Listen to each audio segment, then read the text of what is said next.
Fala pessoal, começando mais um episódio do Sem Contraindicação, o videocast da Unimed João Pessoa. Toda semana a gente está aqui compartilhando com vocês informações para que você cuide mais da saúde e tenha mais qualidade de vida. E olha, a gente está aqui hoje para conversar sobre doenças respiratórias e as alergias, viroses que afetam muita gente, inclusive durante esse período, né? De dias aí de chuvas, de inverno, com o clima aí mais frio. A gente vai saber mais sobre esse assunto, né? De repente você aí que está nos assistindo sofre de alguma alergia respiratória, né? De repente nessa época de inverno acaba piorando um pouco mais, tendo que ter mais cuidados. Vamos saber algumas dicas, algumas orientações aqui com dois especialistas. Nós estamos recebendo nesse episódio aqui do Sem Contraindicação, Dr. Sebastião Costa, pneumologista. Seja bem-vindo, doutor. Obrigado. Aqui conosco também Dr. Gilvan Barbosa, pediatra. Seja bem-vindo. Obrigado, é um prazer estar aqui. Prazer é nosso. Obrigada por terem aceito o nosso convite. Obrigada a você também pela sua companhia. E eu já peço mais uma coisa aqui a você. Se você ainda não está inscrito no nosso canal, inscreva-se no nosso canal. Essa inscrição ela é muito importante para que o nosso conteúdo ele seja relevante e chegue a mais pessoas, né? A plataforma entenda que esse conteúdo é relevante e acaba entregando aí para mais pessoas, para que mais pessoas possam ter acesso a esse conteúdo, tá bom? Então inscreva-se. Lembrando que, além do YouTube, a gente está na plataforma do Spotify, nós temos uma página exclusiva no portal da Unimed, tá? Lá no portal da Unimed tem uma página do Sem Contraindicação, você pode inclusive rever todos os outros episódios. Nós estamos na 4ª temporada e todos os episódios estão por lá. E tem também a nossa página no Instagram, @Unimed João Pessoa. Lá também você fica por dentro de todos os nossos serviços e conteúdos, tá bom? Agora sim, vamos começar aqui a nossa conversa, por quê? E eu vou começar pedindo uma análise geral sobre esses casos, né, de doenças e alergias respiratórias durante esse período de inverno, particularmente perguntar inclusive sobre a nossa realidade aqui na Paraíba, né? Como é que está a situação, a questão dos atendimentos, no dia a dia do consultório de vocês, o que é que vocês têm observado, né, no comportamento nesse sentido. E antes eu trago aqui só alguns números, porque esse ano o Brasil já registrou até maio de 2026 casos notificados, tá? 7.749 de síndrome respiratória aguda grave por influenza, sendo 256 pelo vírus H1N1, 1.903 por H3N2, 4.892 por influenza A e 698 por influenza B. São alguns números para nortear aqui a nossa conversa. Mas eu quero saber de vocês, por que parece que todo mundo, nesse período, fica meio gripado, fica meio resfriado, né, durante o inverno? É por conta do frio, desse tempo mais frio, ou existem outros fatores que a gente não fala tanto sobre? Começa. Lida, nessa época do ano tem muita virose respiratória, tem muita alergia respiratória, né? E os sintomas são muito parecidos. Inclusive, chega no nosso consultório, faço algumas perguntas bem objetivas para eu desconfiar de uma alergia ou de uma virose. A virose tem um poder de transmissibilidade. E a virose tem a capacidade, como é infecção, tem a capacidade de produzir febre, ou febrícula, ou indisposição, ou aquela moleza no corpo, dor de garganta, né? Os sintomas gerais parecem muito com uma rinite alérgica. Sim. Espirro, coriza, entupimento, tosse, secreção, né? O que é que vai diferenciar uma virose de uma alergia respiratória? Primeiro, aquela febrícula, moleza no corpo, e a alergia tem uma capacidade muito grande de produzir coceira. Nariz, olho, garganta, ouvido. Quando uma pessoa diz que tem coceira, aí eu vou lá para a genética. Seu pai ou sua mãe, algum irmão seu, tem algum sintoma parecido? Tem. Então eu estou diante de uma rinite alérgica. A alergia respiratória, tem a rinite e tem a asma. De cada 10 asmáticos, 8 tem rinite. Eu digo que meus pacientes não dá nem para separar. São irmãs gêmeas. E a base é a mesma. São os ácaros, essencialmente. E nessa época do ano tem muito ácaro. Por que tem muito ácaro? Porque o ácaro tem hábito noturno. Quanto mais tempo ficar o quarto fechado durante o dia, mais vai ter ácaro à noite para perturbar o sono daquele paciente alérgico. Espirro, coriza, entupimento, coceira. Sim. tosse, secreção, chiado, cansaço. Sintomas da rinite e da asma. Entendi. As crianças também. Tem uma história dos pais, que o pai diz, a criança vai brincar na rua e diz, cuidado com o sereno, sai do sereno, menino. Tem isso, não tem, doutor? Tem isso, mas isso não interfere. Não interfere. Não, são duas, como o Sebastião falou, complementando, são duas situações diferentes. Os sintomas de alergia e as doenças respiratórias. São duas situações diferentes com sintomas semelhantes, como ele falou. O frio em si interfere mais nos sintomas alérgicos, porque realmente há uma mudança no clima, isso aí interfere. Tem gente que tem mais sintomas de rinite, tem mais crise de asma nesse período, também pelo acúmulo de ácaro, pelo mofo de parede, de uma maneira geral, as pessoas ficam em lugares mais fechados, e essa interferência. O frio em si não interfere em infecções. Não é você tomar uma coisa gelada que você vai pegar uma gripe, não é sair no sereno que vai pegar uma gripe, molhou o cabelo, não pode lavar o cabelo de noite, isso nada interfere, ar-condicionado, ventilador, ninguém vai pegar gripe com isso, você pega gripe com outra pessoa. Nos meses mais frios, as pessoas ficam em lugares fechados, e isso é que facilita a contaminação. Ficar em lugar fechado, em aglomeração, e facilita a contaminação. E é por isso que, nesse período, as pessoas aumentam a incidência dos quadros infecciosos, tanto virais como bacterianos. Aí você pergunta, mas aqui no João Pessoa não tem tanto frio assim, né? A gente tem menos calor, digamos assim. Sim. Mas a rotatividade de pessoas que viajam nesse período é muito grande, e lá no sul do país as pessoas ficam em lugares fechados. Então, eles acabam trazendo mais infecções respiratórias, mas o fato assim, de ir para o sereno, tomar um sorvete, isso não vai trazer gripe nem infecção nenhuma para ninguém. Isso é uma lenda, uma coisa que já vem há muito tempo, mas isso não acontece. É lenda, é bem lenda. Linda, tem também um detalhe aqui, o seguinte, o influenza, ele dá um giro pelo mundo, sabe? Todo ano. É uma infecção sazonal, né? Passa lá pela Europa no fim do ano, meio do ano para o fim do ano, pela Ásia. Que é o frio lá, né? Nesse período. E vem aqui para o continente, para o sul do continente, do mundo, né? E aqui março, abril, começa a chegar aqui a influenza. Por isso que a vacinação é no início de abril, que é para evitar as infecções por influenza. O que é que acontece? O que é que aconteceu esse ano? As viroses chegaram na Europa mais cedo. Inclusive o H3N2 do influenza sofreu algumas mutações, algumas replicações e criou a gripe K. Chegou mais cedo, pegou o pessoal descoberto da vacina e chegou essa gripe K. E aí aumentou muitas viroses esse ano. Eu tenho 40 anos de medicina, 45 anos de medicina. Eu nunca vi tanta virose junta na minha vida.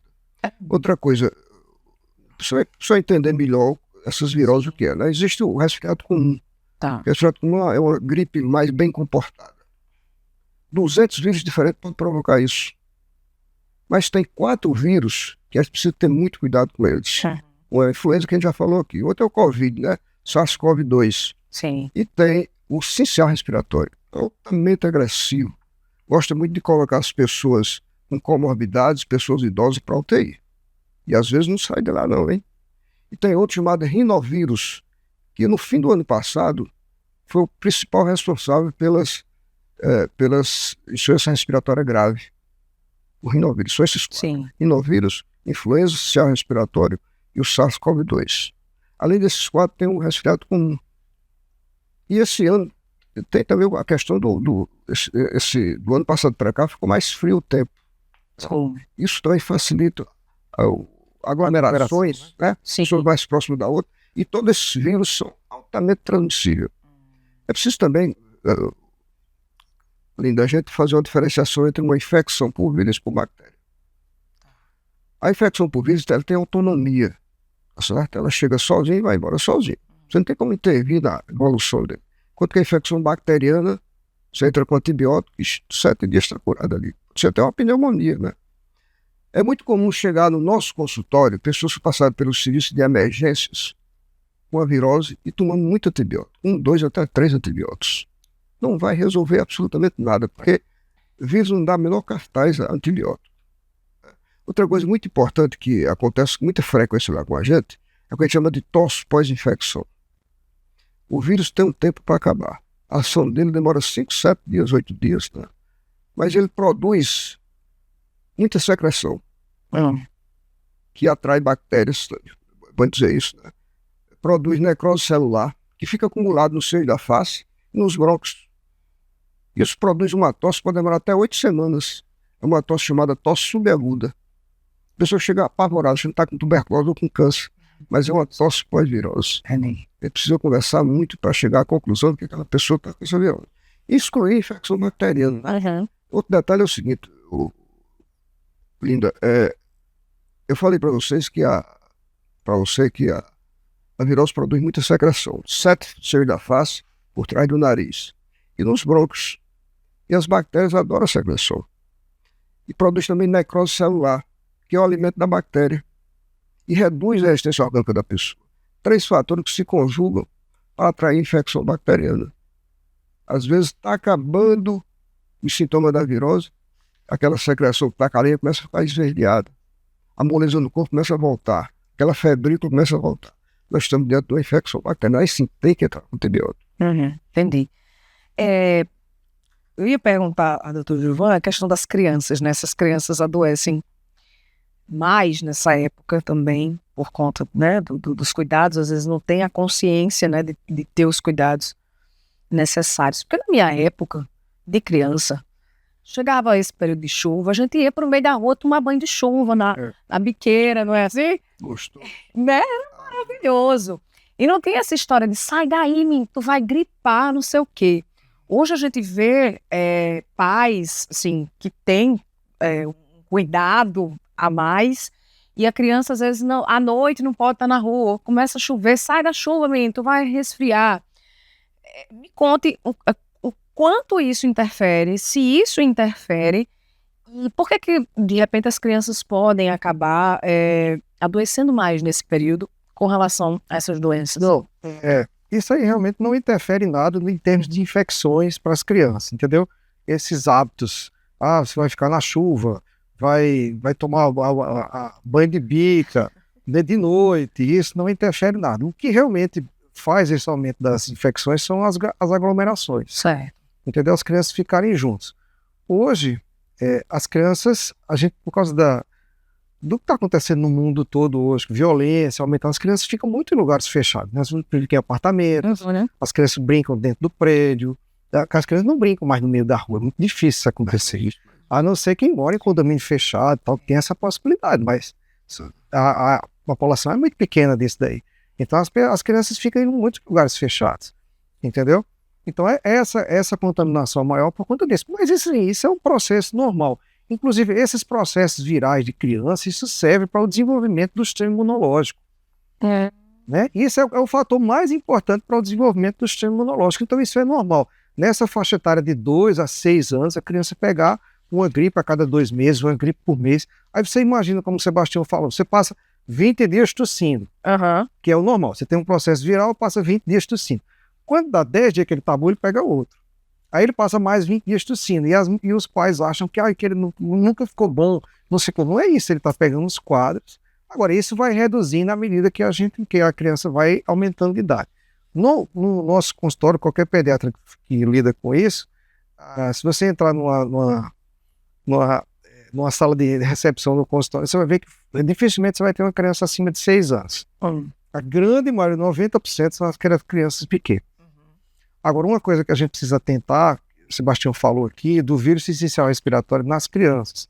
Aí ela pode provocar uma situação mais grave, chamada bronquiolite viral aguda, né? Que acontece em crianças até 2 anos de idade. Nessa situação, a criança pode entrar num processo de insuficiência respiratória. 95% dos casos é tratado em domicílio. 5% dos casos vão precisar de internação para um suporte, não para uso de antibiótico, como ele falou, mas para um suporte ventilatório mesmo, oxigênio, às vezes suporte, e 1 ou 2% vai precisar de uma coisa mais intensa, terapia intensiva, né? Mas 95% são casos simples, mas que não há necessidade de se fazer um alarde por conta disso. Mas tem essa situação mais especial. Por isso que a gente hoje, a pediatria recomenda, que antigamente a criança nascia, né? E 200 mil pessoas iam lá visitar a criança. Tá. Hoje a gente recomenda que essa visitação seja depois de 6 meses. Porque a criança já adquiriu, em criança que está em amamentação, ela adquire um reforço da imunidade por causa do leite materno que tem anticorpos e já fez um ciclo de vacina que já protege mais essa criança. Entendi. Então a gente evita essas visitas, não é pelo tempo, não é pelo frio, pelo calor, nada disso, é só pela contaminação para essa criança, porque esses vírus em crianças pequenas tendem a promover um quadro mais grave. Vocês falaram aqui em alguns momentos da questão da aglomeração.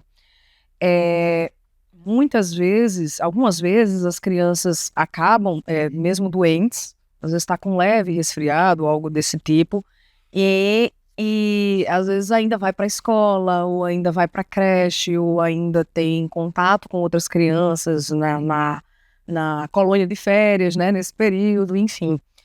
Quais os cuidados, né, tanto para as crianças quanto para os adultos também, de num caso como esse, tô com a virose, estou mal, evitar determinados contatos, né, com outras pessoas. O ideal, assim, para a criança seria mais ou menos entre 5 e 7 dias, que é o período agudo da doença, entendeu? E transmissibilidade. E transmissibilidade. Não há necessidade essa tosse que persiste aí 20 dias, não há necessidade de você deixar a criança ir para a escola por conta disso.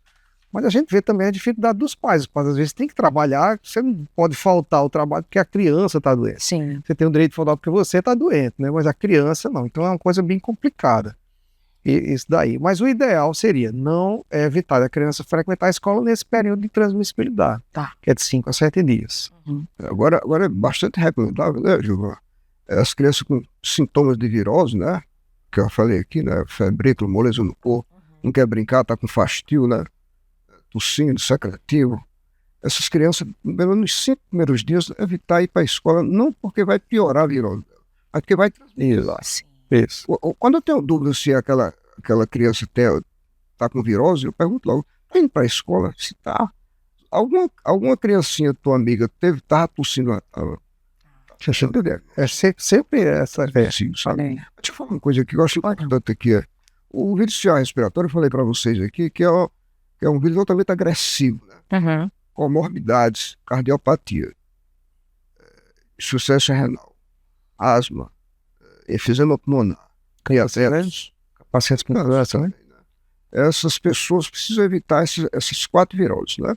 O rinovírus, o CA respiratório, a influenza e o SARS-CoV-2, que é da Covid, né?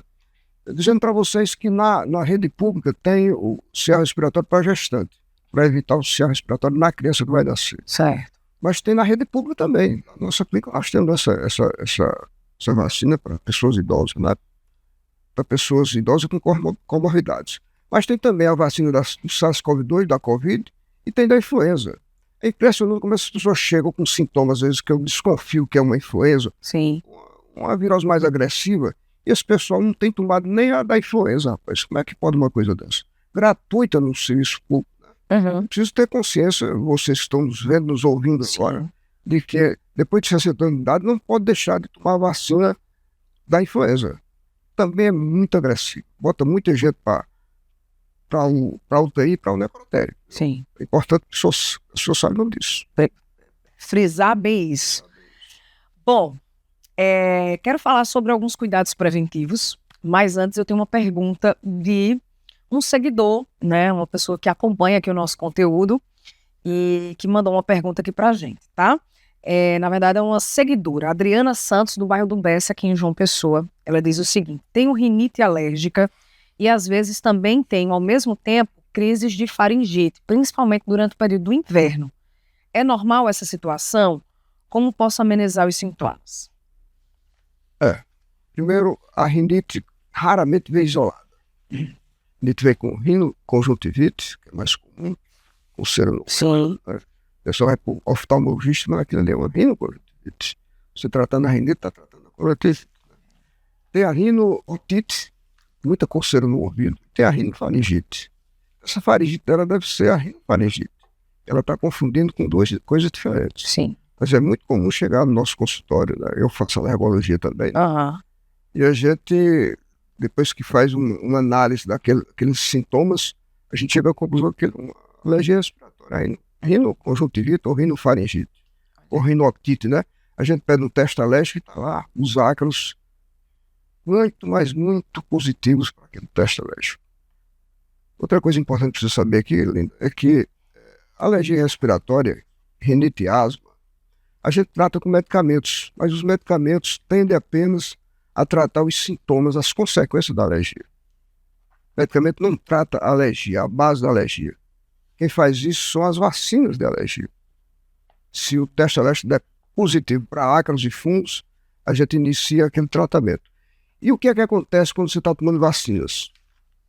Por que as pessoas têm as alergias? Você vai deitar na tua cama, está cheio de ácaros lá. Sim. Você tem uma susceptibilidade, você tem uma predisposição genética para ser alérgico.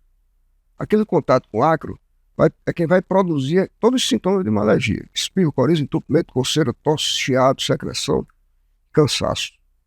A vacina vai fazer com que você tenha contato com esses ácaros e a vacina não permite essa reação alérgica.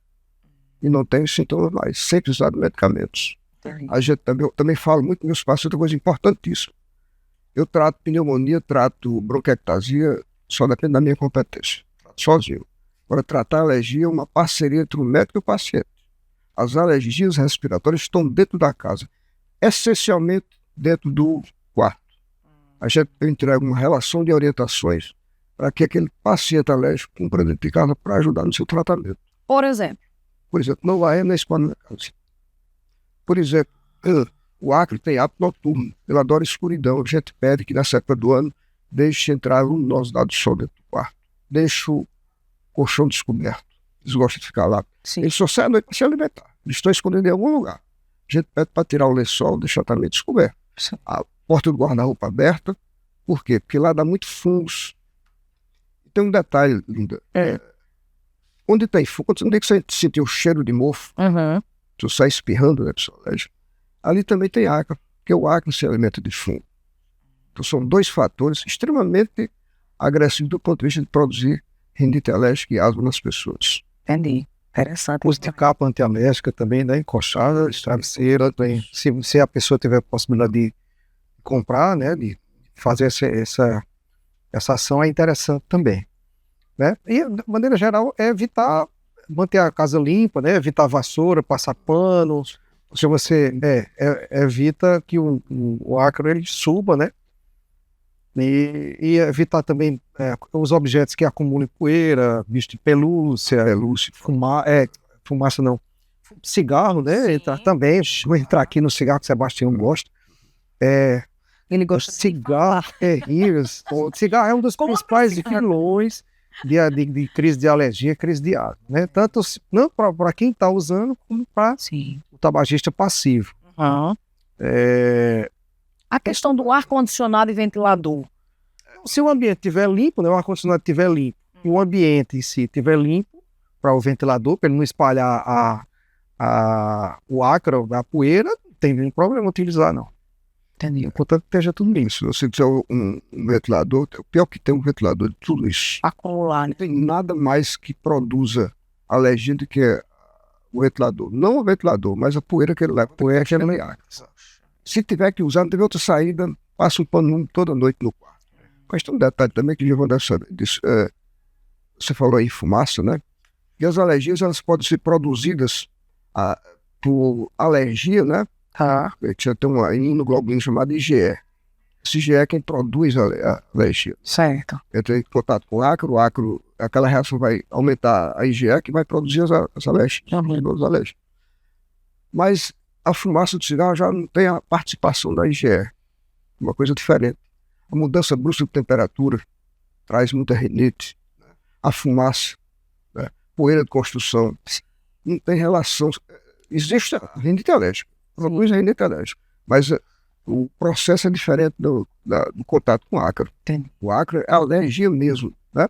Enquanto que isso aí é outro tipo de reação. Entendi. A gente, quando começa o tratamento com as vacinas, a gente diz logo, evite poeira de construção, fumaça, Isso aí, e nos tempos chuvosos, vai haver mudança de temperatura. Você pode ter uma crisezinha. Toma esse medicamento por esse tempo. Mas quem vai tratar 80% de suas alergias, 90%, são as vacinas que vai produzir uma proteção contra acres e fungos. Quem tem alguma doença respiratória pode fazer atividade física? Se sim, quais são as atividades mais recomendadas? Deve fazer atividade física. Deve, né? Deve. Não existe assim, uma atividade melhor do que a outra. De preferência aeróbica, né? Para você melhorar a capacidade aeróbica da pessoa. Mas, como eu lido mais com criança, é o que a criança gostar de fazer. Não adianta você colocar numa natação a criança não gostar. Então, o que deve ser orientado é o que a criança gosta de fazer. Tá. Entendeu? Então, qualquer atividade física ela já é interessante e já melhora essa capacidade aeróbica da pessoa. E tem os efeitos também da hormonais, entendeu? De bem-estar, tudo, que isso ajuda não só no tratamento de rinite, mas para a vida em si. Tá? Sim, entendi. Eu gosto de falar isso dos pacientes, sabe? A questão do esforço físico, Sim. Então, chega um paciente para mim que tem rinite, espirro, coriza, entupimento, coceira, eu digo, olha, de cada 10 pessoas que tem rinite, 4 vai ter asma. Você não tem asma, eu nunca tive, o senhor tem asma. Mas eu sei que existe, assim, de uma maneira bem leiga, 3 tipos de asma. Sabe aquela asma tradicional? A pessoa cansa de repouso, sentado, deitado, chiando o peito e tal. Mas tem uma asma chamada asma induzida por exercício. Você tá bonzinho aqui, né? Mas aí a gente chega, eu digo, vamos fazer aqui uma espirometria. Aí vai lá, realmente tá muito bem, né? Nós temos um exame lá na nossa clínica chamado ergoespirometria. Você pedala numa bicicleta e aquele aparelho vai dizer como é que está o coração e os brônquios dele. Certo. A respiração dele. Quando ele começa a pedalar lá, o bronquio está assim, ó. Aí faz isso. Fecha mesmo. Se a pessoa cansa mais, criança cansa muito isso. Criança vai jogar futebol, cansa mais do que as outras. Nunca teve a crise de asma tradicional. Sim. A mãe disse, mas doutor Sebastião começa a brincar por lá e para, porque fica cansado. Eu já sei que é asma induzida por exercício. Mas tem outro tipo de asma, pessoal, chamada tosse variante de asma. Não cansa. Há muita criança alérgica que tem rinite alérgica. Certo. Começa a brincar, pular, correr, começa a tossir. Começa a rir muito, começa a tossir. Começa a chorar, começa a tossir. Isso é tosse variante de asma. Tem que ser encarada como se fosse um asma comum. Entendeu? Trata a rinite, trata essa asma também. Eu queria só frisar aqui, mais uma vez, da necessidade da vacina, das vacinas, e tanto para as crianças quanto para os adultos, quais são as fundamentais, né, para proteger as crianças e também para proteger adultos e idosos, né, durante esse período. Quais são as vacinas que são essenciais, que a gente não pode, aliás, nenhuma dá para negligenciar, né? Mas nesse aspecto aqui, respiratório, quais são as importantes para a gente sinalizar? Porque fica atento, porque caso você ainda não tenha tomado, seu filho ainda não tenha tomado, para você já saber que, precisa procurar um posto mais perto da sua casa para poder tomar e cuidar mais da saúde, tá certo? Então me digam aí, quais são as vacinas, qual idade? Não, a criança ela tem um calendário vacinal, né, que ela segue desde que ele nasce, né? Na hora que ele nasce, ele já toma ali 2 vacinas. E ele segue esse calendário até a adolescência. Então tem todo esse calendário. O que tem anualmente são as vacinas da gripe, que elas mudam todo ano. A vacina contra a influenza e agora a vacina do SARS-CoV-2, ela tem uma modificação anual. Então é interessante que as pessoas, para a criança, ela tem uma indicação formal até 6 anos de idade, o que não quer dizer que depois dessa idade também não se possa fazer, pode-se fazer também. Né? Inclusive, até as vacinas que sobram, né? Então elas chega no período que do fim da vacinação não cumpriu, não foram todas as crianças, então quando sobra, eles abrem para as outras idades acima de 6 anos. Então, essas são as vacinas anuais que devem ser feitas, porque elas renovam a cada ano. O vírus ele tem as mutações deles, então por isso é que ela é feita todos os anos, entendeu? Isso para adultos também, né? Para idosos também, né? Tem essa mesma indicação, né? Deixa eu falar contra a pneumonia, né? Tem a Sim. Prevenavint, né? Uhum. Que a gente faz na rede privada, né? Sim. Tem a pneumo 23, que é contra 23 tipos de pneumococo, né? Que é a bactéria que mais provoca pneumonia, que tem na rede pública, Sim. que também tem acesso às pessoas acima de 60 anos de idade e com comorbidades. Certo. É muito importante que se faça essa vacina também. Que é uma pessoa a partir de 60 anos, ele começa a baixar, cair a imunidade da pessoa. As infecções chegam com mais frequência Certo. e com mais agressividade. As pessoas precisam ter cuidado com isso. Basicamente, uma pessoa com mais de 60 anos de idade precisa tomar SARS-CoV-2, Certo. sistema respiratório que não tem na rede pública, a da influenza e a da pneumonia. Essa pneumo 23 você toma hoje daqui a 5 anos repete. Você está protegido contra esse pneumococo, esses tipos de pneumococos que provocam pneumonia. Só complementando, hoje o serviço público ele fornece a vacina pneumocócica 10 valente, que está nesse calendário vacinal das crianças. Certo. Para crianças com alguma comorbidade, ele oferece a 13 valente. É uma vacina, aí você tem que ter uma indicação formal. Mas a vacina pneumovinte está entrando agora no serviço público. Não é isso que eu falei agora? A pneumovinte está entrando agora no serviço público. A 20 está entrando no serviço público também. Que bom. E aí, falando sobre imunidade, queria trazer aqui para a nossa conversa alimentos ou hábitos que ajudam a questão da imunidade. Alimentação, ingestão de água, ingestão de sucos, ou evitar determinados comportamentos. O que é que vocês podem trazer nesse cuidado, né, de manter a imunidade ok para... Mas para as crianças, né? Também, né? Não, de uma maneira geral, é manter uma alimentação equilibrada, entendeu? Não é uma coisa demais, você não vai tomar sorvete, não vai comer chocolate. Não, gente, isso faz parte da vida.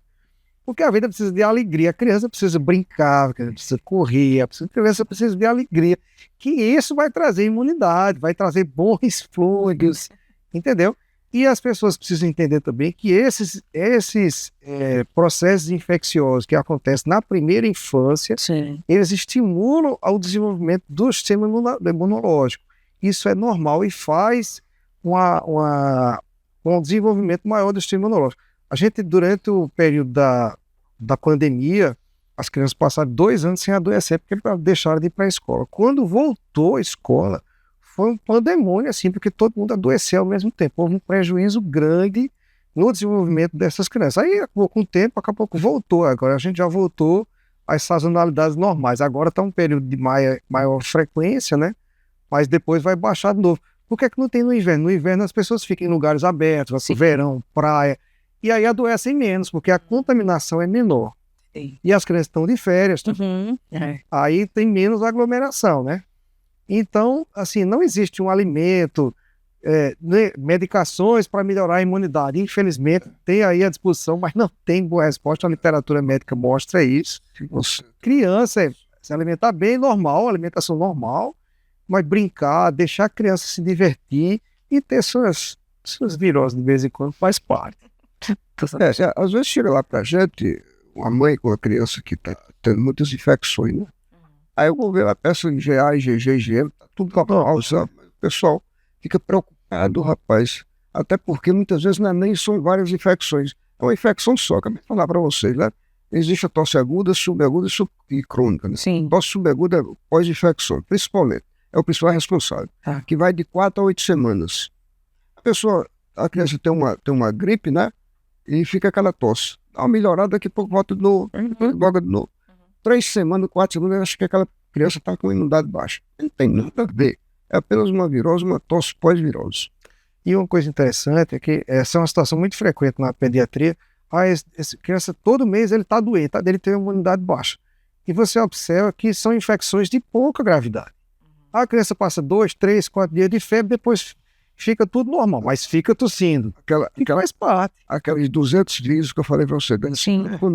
Isso. São 200 vírus diferentes. É muito vírus. Vai para a escola, pega uma criança, briga com outro. Você pode pegar vários viroses, né? Sério. É lógico, isso. Então, todas são infecções de pouca gravidade. paciente, tanto adulto como criança, com déficit imunológico, são infecções graves. Tá. Criança que fica internada em um hospital. Isso é raro, não é coisa do dia a dia. Isso não é frequente, não. Isso é raro. São infecções graves, criança, internação hospitalar, antibiótico de longo prazo, entendeu? Então, tá gripado sempre não é déficit imunológico. Isso é normal do desenvolvimento da criança. Deixa eu falar uma coisa que eu acho importantíssima, que a gente está discutindo isso lá na nosso grupo da pneumologia, tá certo? É que, Linda, de cada 10 pacientes que chegam lá na minha clínica, Sim. tossindo, 8 passou por uma clínica, um serviço de emergência, então uma clínica de otorrino. Tá. E assim, o pessoal às vezes não tem uma experiência devida, sabe, para fazer uma avaliação, principalmente o pessoal da emergência, né? Uhum. Porque não tem muito tempo, né, para investigar, não tem a devida orientação, né, da especialidade, né? E o pessoal chega lá tossindo, já tem tomado um bocado de medicamento. É uma virose, uma tosse pós-virose, entendeu? Aí, assim, a gente está tentando fazer um trabalho de orientação, de educação da sociedade, para que a tosse seja uma coisa, assim, mais direcionada para o pessoal da pneumologia, sabe? Sim. A variedade de fatores que determinam a tosse tem quase tudo lá no aparelho respiratório, entendeu? Entendi. Bom, a gente chega aqui num quadro Mente Ativa, é um quadro que a gente tem no nosso videocast, que a gente quer saber como é que vocês cuidam da saúde e do bem-estar, né? Além de trabalhar bastante, além de ter a prática aí médica, o que vocês fazem no dia a dia, ou durante a semana, para que vocês cuidem da saúde, do bem-estar, né? Desestresse também, que essa é uma forma da gente estimular quem está nos assistindo a fazer também o mesmo, procurar hobbies, procurar um estilo de vida que proporciona esses momentos também. Então, eu quero saber de vocês, o que é que vocês têm feito? Uma boa alimentação, uma alimentação balanceada, né? Frutas, verduras, né? E assim, a vida ao ar livre, né? E uma atividade física, né? Tem que ter uma atividade física, isso é importante, né? Uma peladazinha fim de semana, né? A pessoa depois de 60 anos. Eu gosto de futebol, que eu sei. Futebol 4 vezes por semana. Olha aí. 4 anos. Tá vendo? Faço muito bom, Gilvan. E as pessoas dizem para mim, doutor Sebastião, eu posso jogar futebol? Hoje mesmo chegou um paciente lá, que eu tive que pedir, ele estava tão preocupado com a saúde dele, depois eu descobri que era uma ansiedade dele muito grande, sabe? Que eu tive que pedir uma ergospirometria dele. Pedi uma espirometria, ele não ficou satisfeito. Está tudo normal, ele não ficou satisfeito. Eu faço uma ergospirometria. A ergospirometria faz ver o coração e o pulmão. Certo. Tudo normal, sabe? E ele naquela tensão muito grande, aí eu entreguei, sendo os meus parabéns. E aí, doutor, eu posso jogar futebol ainda? Pode, homem, deve. Dele, for de Deus. Tem muita doença por aí que é sociedade, viu, Lívia? Tá vendo? Então, intensifica, complica. Sim. A asma dá muito isso, né? Mas você teve uma asma lá, não sei quando, e aí chega. Eu conheço logo, ó. O paciente chega, dá muito em mulheres jovens. Sabe? Eu conversando comigo, ele faz isso. Quando você eu já sei que é ansiedade. Peço espirometria normal, só vestigo, alergia, não tem nada, sabe? Tá vendo? Aí eu passo um medicamento bem de leve, sabe? Sim. Quando você estiver mais ansiosa, toma esse comprimido. Aí eu pergunto, me diga uma coisa. Isso aí que eu estou vendo agora aqui, quando você está conversando, bem descontraído, tu sente, não sinto não, mas quando eu estou sozinho que eu sinto isso. Aí fecha o diagnóstico de ansiedade. Tá vendo? É muito frequente, viu, isso. Tá vendo? Eu acho que o importante é a gente fazer o que gosta de fazer, né? Isso é bom, Mas assim, a atividade física é fundamental, né? E realmente não tem como escapar da atividade física. Mas principalmente ao ar livre, é muito bom. Mas a gente tem que fazer o que a gente gosta também, o que dá prazer, né? No cinema. Eu, particularmente, gosto de montar quebra-cabeça. Então, eu tenho vários quebra-cabeça. Quebra-cabeça aqueles grandes, assim. Então, eu coloco no quadro, entendeu? Legal. Então, é fazer o que você gosta, assim, também nesses momentos. Qual foi a peça maior, assim? Quantas peças? É porque o bom de você, assim, na minha opinião, é montar entre 1.000 e 1.500. Porque ele não é muito grande. Ah, mas é muita coisa. Não, mas... 500 pecinhas pra... Não, mas é muito bom. Você liga um som ali e tal, eu ligo o som, eu tomo uma Coca-Cola zero, né? A gente não pode mais tomar Coca-Cola. Aí toma uma Coca zero ali, fica ouvindo um sozinho, entendeu? E vai montando Sim. devagarinho. Mas eu montei 2.000, foi meu Poxa, 2.000. é muito. Tá lá na sala do HU. Depois Sozinho, com alguém, com a família, chama mais gente. não, eu sou egoísta. Sozinho. Chega, me atrapalha. Quem sabe Entendi. vai montar? Não mexa não, deixa quieto aí. Eu mesmo faço. Mas em relação à atividade física, a gente tem que pensar não é só física, não. Pensar na mente também, sabe, Lida? Importantíssimo, né? O futebol, por exemplo, descontrai qualquer pessoa, sabe? Você passa a semana toda morrendo de trabalhar, atendendo não sei quantos pacientes. Aí chega no sábado à tarde, vai bater uma pelada. Não tem nada melhor do que isso.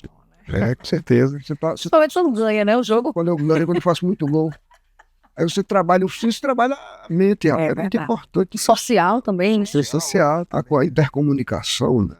Importantíssimo isso. Então, se você ainda não escolheu o seu hobby, Lida, não tem o tempo. Arranja tempo, que é importante também para poder dar conta. Depois você vai ter que arranjar tempo doente, né? Vai ter que Então, melhor deixar um tempo. Bem lembrado. Atividade física. Bem lembrado.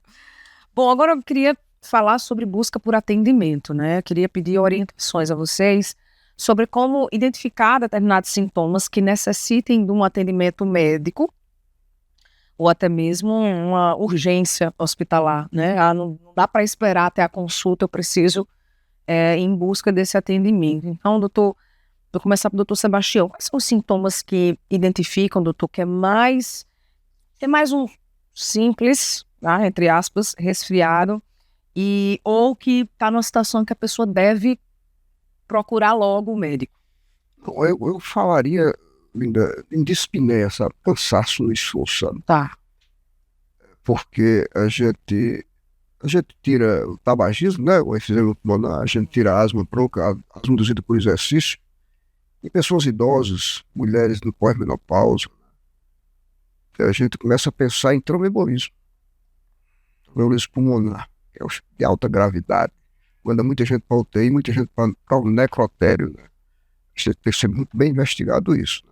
Tem também uma doença chamada hipertensão pulmonar, também que dá muito esse cansaço. Né? Uhum. Aí você tem que fazer um trabalho de investigação, né, clínica muito abrangente, né? Sim. Pedir alguns exames que são fundamentais para a gente chegar a um diagnóstico. Né? A gente trabalha muito com a ergospirometria lá na nossa clínica, né? Que dá uma ideia bem legal se está o coração, se está o pulmão comprometido. Né? Mas antes de qualquer coisa, existe, Linda, nesse tromboembolismo pulmonar, um exame chamado dedímero. Quando a gente desconfia de tromboembolismo pulmonar, a gente pede esse exame. Muito usado no Covid, não fez? Muito usado no Covid. A gente fazia muito isso, tromboembolismo pulmonar. Sim. O normal é 500, né? Dá 3.000, 5.000. Né? Aí a gente vai pedir uma tomografia com contraste, angiotomografia, e aí vai identificar lá Outra coisa é o cansaço no esforço. A gente pode pensar também em insuficiência cardíaca congestiva, né? Que o coração que bate mais fraco, né? Aí vai jogar 5 litros, joga 3, e 2 vai refluindo e invade o pulmão. Chama congestão pulmonar. Tem um exame que a gente chama BNP. Quando ele está alto, a gente desconfia disso aí. Aí pede um ecocardiograma e manda para o cardiologista. Sim. Mas essencialmente, dispneia no esforço. A gente retira desse meio tabagismo, efizema, asma e vai atrás de doenças mais complicadas. Uhum. Doutor Gilvan, no caso das crianças, a impressão que a gente tem é que os pais eles ficam mais agoniados, né? Então a criança ali, de repente, tem alguns sintomas e já quer logo levar numa urgência, emergência, enfim, hospitalar. O que é que o senhor diria aos pais? Olha, eu quero até aproveitar esse momento aqui, porque assim, é muito frequente. A febre é o sintoma mais frequente em crianças, assim, entendeu? Em termos de urgência, né? Sim. Mas que os pais evitem de levar a criança com febre quando a febre se inicia, entendeu? Porque a maioria dos processos febris, 90% dos processos febris de criança são virais. Então é uma febre que vai durar 48, 72 horas, mas a partir de 48 horas ela começa a regredir. Ela começa a ficar com a temperatura mais baixa e o intervalo da febre vai aumentar. E uma característica dos processos febris é quando a febre baixa, a criança fica bem, parece que nem está doente. Então, que os pais, de uma maneira geral, aguardem as primeiras 24, 48 horas de febre para fazer a observação e evitem estar levando em pronto-socorro, porque quem está no pronto-socorro não vai conseguir descobrir o que é uma febre no primeiro processo febril, vai acabar pedindo um monte de exame que até atrapalha o raciocínio do profissional. Então, a criança que está com febre, começa a febre em casa, que faça a medicação da febre, observe mais um pouco, observe 24, 48 horas. Se a partir daí ainda estiver piorando, que aí leva no pronto-socorro, mas evite de levar nessas primeiras 48 horas, porque é difícil você fazer esse diagnóstico, porque o quadro ainda está se apresentando. Sim, Né? entendi. Então, uma informação importante, eu acho que a gente fornecer. Bom, a gente está chegando ao final desse episódio e queria muito agradecer a vocês pela disponibilidade, por compartilhar um pouco do conhecimento de vocês aqui conosco. Mas antes da gente fechar mesmo, eu queria que a gente terminasse com dicas, né? Quais são as dicas, assim, que a gente, depois de toda essa conversa, vamos dizer, 2 dicas, 3 dicas que vocês pudessem deixar aqui para quem está nos assistindo, que são primordiais para esses cuidados que a gente falou ao longo desse tempo aqui. Sebastião. Primeiro, a gente vai observar as infecções, né, e as alergias, né? Criança espirrando, corizando, tupindo o nariz, coçando o nariz. Essa criança, minha gente, tem tudo para ter um cansaço, uma asma lá na frente. Aquilo que eu falei, de cada 10 asmáticos, 8 tem rinite. Criança que corre, brinca, pula, começa a ficar muito cansada, mais do que as outras crianças, tem que procurar um especialista para poder investigar isso melhor. E eu acho que importante nesse caso todinho, sabe, é uma tosse mais persistente, né?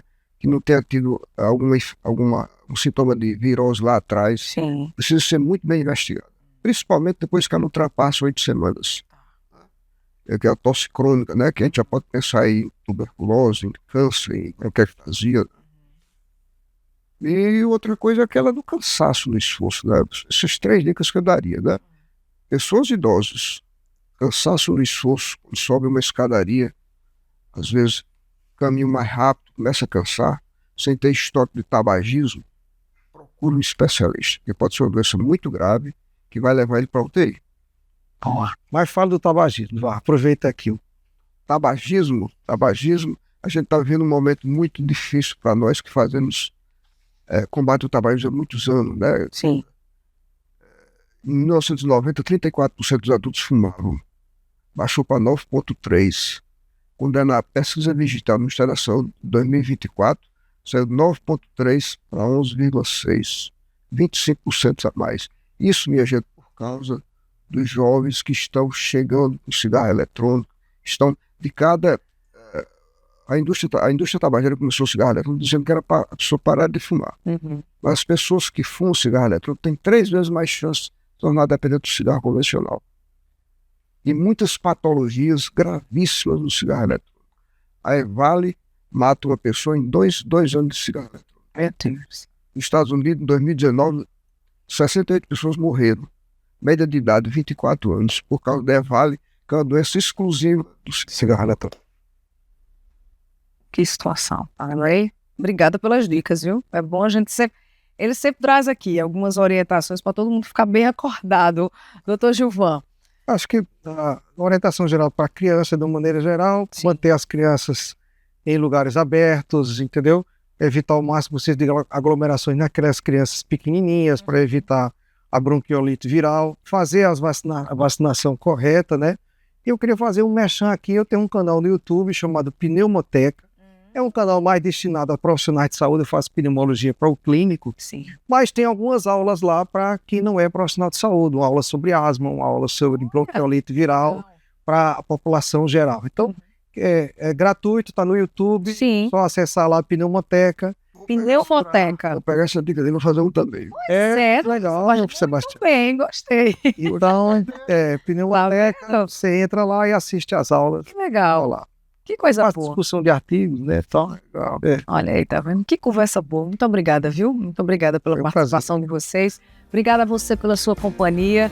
Espero que tenha ajudado bastante aí as dicas, as informações. Informação traz clareza. Então, cuide mais da sua saúde, tá bom? A gente se encontra semana que vem aqui novamente, hein? Espero você. Até lá.